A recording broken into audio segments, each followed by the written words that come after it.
TV9 বাংলায় আপনাদের স্বাগত। আজকে আমরা নৈহাটিতে বঙ্কিম ভবনে, আর আমার সাথে ভবানী পাঠক, বঙ্কিমচন্দ্রের সৃষ্টি করা ভবানী পাঠক, প্রসেনজিৎ চট্টোপাধ্যায়। তোমার কাছে আমি প্রথম যেটা জানতে চাই যে দেবী চৌধুরানী আসছে, ছবিটা নিয়ে কথা বলবো, কিন্তু আজকে এই বাড়িটায় এই যে শয়নকক্ষ আছে, সিঁড়ি দিয়ে তুমি উঠছিলে, বাইরে দালান আছে, এই জায়গাটায় তুমি যখন হাঁটো বা এলে তোমার প্রথম অনুভূতিটা কী ছিল? আমার অনুভূতিটা যেটা ছিল, মানে আমি এটা ব্যক্তিগতভাবে আগে থেকেই বলে রেখেছিলাম যে আমি যদি যখন ছবিটা শেষ হয় একটা আমাদের পর্ব চলে, কিন্তু আমি বলেছিলাম তোমরা যখনই প্রচার করবে তার আগে আমার জানাবে। আমি কিন্তু এই বাড়িটায় গিয়ে একবার ওনার জন্মদিনের দিনটা হয়ে গেছে, এটা খুব একটা কী বলবো কোইন্সিডেন্স। আদারওয়াইজ আমি এমনি ঠিক করে রেখেছিলাম, আমি নর্মালি এটা করে থাকি। সুনীলদার বাড়িতেও গেছি এর আগে, আমি রবীন্দ্রনাথ ঠাকুরের বাড়িতেও যখন আমরা চোখের বালি করেছিলাম গিয়েছিলাম।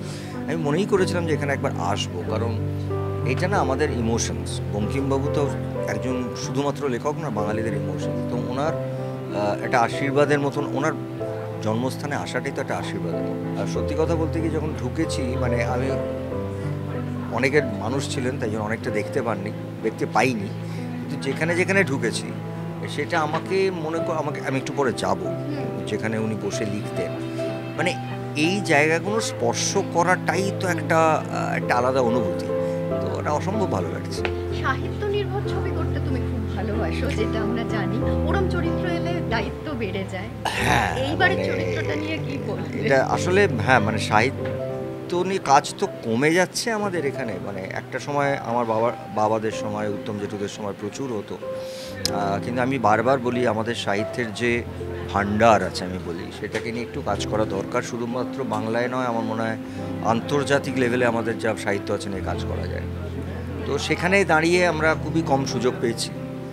সেখানে দাঁড়িয়ে যখন আমি একটা সুনীলদার লেখা মনের মানুষ পেয়েছি, সেখানেও লালন একটা চরিত্রকে নিয়ে মনের মানুষ লেখা ছিল সুনীলদার। সেরকমভাবে ভবানী পাঠক একটি ঐতিহাসিক চরিত্র যার মন্দির আছে, কিন্তু তাকে নিয়ে উনি একটি অসাধারণ উপন্যাস লিখেছিলেন, যে উপন্যাসটা আজও রিলেটেবল।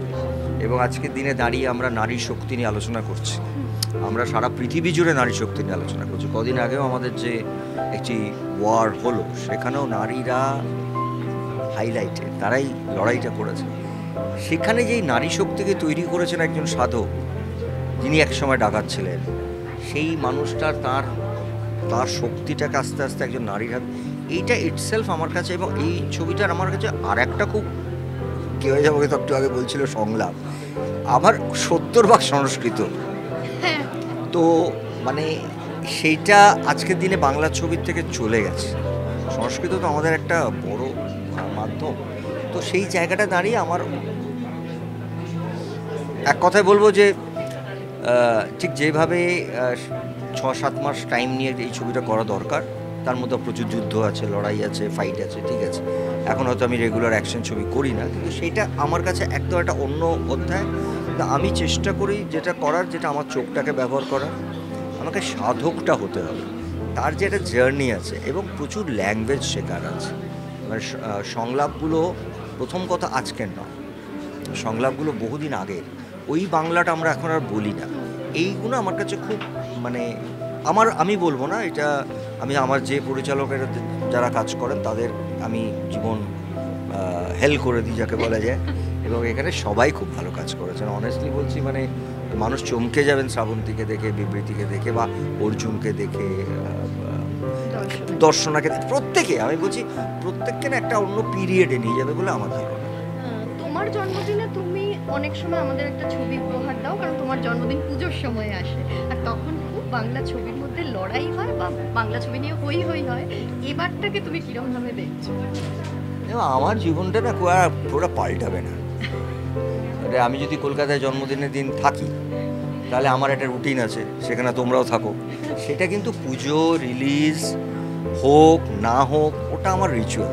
তোমরা সবাই আসো, বুমবাদার বাড়িতে আসা, এবং আমার যারা গ্রাম থেকে দূর দূর থেকে সকালবেলা ঢুকে যায়, তোমরা দেখেছো এটা, সেই রিচুয়ালটা না কিছুর জন্য পাল্টায় না।